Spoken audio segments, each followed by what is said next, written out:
তো hello guys, আপনারা কিন্তু একটি সমস্যায় পড়ে থাকতে পারেন।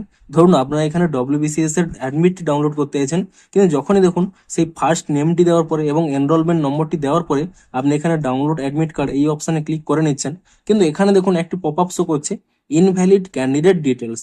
কিন্তু আপনাদের কিন্তু এখানে ডিটেলসটি ঠিক রয়েছে। তো আপনাদের যদি এই প্রবলেমটি হয়ে থাকে তা আপনারা কি করে ফিক্স করতে পারবেন এবং অ্যাডমিট কার্ডটি ডাউনলোড করতে পারবেন সেটাই জানাবো আজকের এই ভিডিওটিতে। তাই জন্য কিন্তু পুরো ভিডিওটি অবশ্যই দেখতে থাকুন। তো তার আগে ভিডিওটিকে অবশ্যই একটি লাইক করে দিন এবং এই চ্যানেলে যদি আজই নতুন এসে থাকেন এখনই চ্যানেলটিকে সাবস্ক্রাইব করে রাখুন এরকম নতুন নতুন ভিডিও দেখার জন্য। তো সিম্পল দেখুন, আপনাদের যদি এই প্রবলেমটি হয়ে থাকে কি করবেন, আপনারা প্রথমে কিন্তু এখান থেকে ব্যাক করে নিয়ে আপনারা কিন্তু প্রথমে এখানে যে কোনো ব্রাউজারে চলে আসবেন। দেখুন আপনারা যদি এখানে সার্চ করে নেন ডব্লিউবিসিএস অ্যাডমিট কার্ড বলে, এখানে যে প্রথম অপশানে রয়েছে ডাউনলোড অ্যাডমিট কার্ড, এই অপশানে কিন্তু ক্লিক করবেন না, কারণ এই অপশানে ক্লিক করলেই কিন্তু এই প্রবলেমটি হচ্ছে। আপনারা সিম্পলি কি করবেন, অফিসিয়াল যে ওয়েবসাইটটি রয়েছে এই পাবলিক সার্ভিস কমিশন, সেই ওয়েবসাইটটি কিন্তু এখানে ওপেন করে নেবেন। আপনাদের কিন্তু এই ওয়েবসাইটের লিঙ্কটি আমি এই ভিডিওটির ডেসক্রিপশনে দিয়ে দেবো। তারপরে কি করবেন, আপনারা এখানে নিচের দিকে স্ক্রল করে নেবেন। এখানে দেখুন একটি অপশন রয়েছে download admit card for return and screening test. আপনারা সিম্পলি কিন্তু এখানে এই অপশানে ট্যাপ করে নেবেন। তাহলে দেখুন এরকম একটি পেজ চলে আসবে। এখানে ডান দিকে স্ক্রল করে নিয়ে এখানে দেখুন লিঙ্ক বলে একটি অপশন রয়েছে, ক্লিক হেয়ার। আপনারা কিন্তু এখানে এই ক্লিক হেয়ার অপশানে ক্লিক করে নেবেন। তাহলে এরকম একটি পেজ চলে আসবে। আপনারা সিম্পলি কি করবেন, first name of the candidate, অর্থাৎ আপনি যার নামের অ্যাডমিট কার্ডটি ডাউনলোড করতে চাইছেন তার কিন্তু প্রথম নেমটি দিয়ে দেবেন, অর্থাৎ উইদাউট টাইটেল।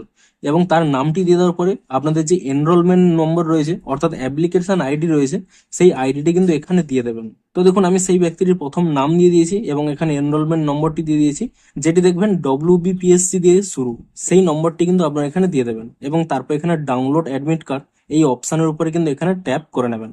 তাহলেই দেখুন এখানে কিন্তু আপনাদের অ্যাডমিট কার্ডটি শো করবে। সিম্পলি দেখুন উপরেই কিন্তু একটি অপশন রয়েছে এখানে প্রিন্ট বলে, আপনারা কিন্তু এখানে প্রিন্ট অপশন পেয়ে যাবেন। এই প্রিন্ট অপশানে কিন্তু ট্যাপ করে নেবেন। তাহলে এরকম একটি প্রিন্টের পেজ চলে আসবে। আপনাদের যদি প্রিন্টার থাকে তো আপনারা সিম্পলি প্রিন্ট করতে পারেন, না হলে আপনারা যদি পিডিএফটি সেভ করতে চান সিম্পলি কি করবেন, দেখুন এখানে কিন্তু তিনটি পেজ আসছে, লাস্ট পেজটি কিন্তু এখানে ব্ল্যাঙ্ক রয়েছে, আপনারা এটিকে কিন্তু চাইলে আনডু করে নিতে পারেন। তো সিম্পলি এই দুটি পেজ আপনারা ডাউনলোড করবেন। তার জন্য কি করবেন, এখানে যে থ্রি ডট রয়েছে সেই থ্রি ডটে ক্লিক করে নিয়ে সেভ অ্যাজ পিডিএফ এই অপশন ট্যাপ করে নেবেন এবং তারপরে আপনারা চাইলে যে কোনো একটি নাম এখানে চুজ করতে পারেন কিংবা এই নামেও আপনারা সেভ করতে পারেন। ইজিলি এখানে সেভ অপশানে ক্লিক করে নেবেন। তাহলেই দেখুন সেভ সাকসেসফুল, আমি ভিউ অপশানে ক্লিক করে নিচ্ছি এবং তাহলেই দেখুন আপনাদের কিন্তু অ্যাডমিট কার্ডটি কিন্তু এখানে সেভ হয়ে যাবে। তো এভাবেই কিন্তু আপনারা ইজিলি এই অ্যাডমিট কার্ডটি কিন্তু ডাউনলোড করতে পারবেন। তো ভিডিওটি যদি একটু হেল্পফুল বলে মনে হয় অবশ্যই একটি লাইক করে দিন।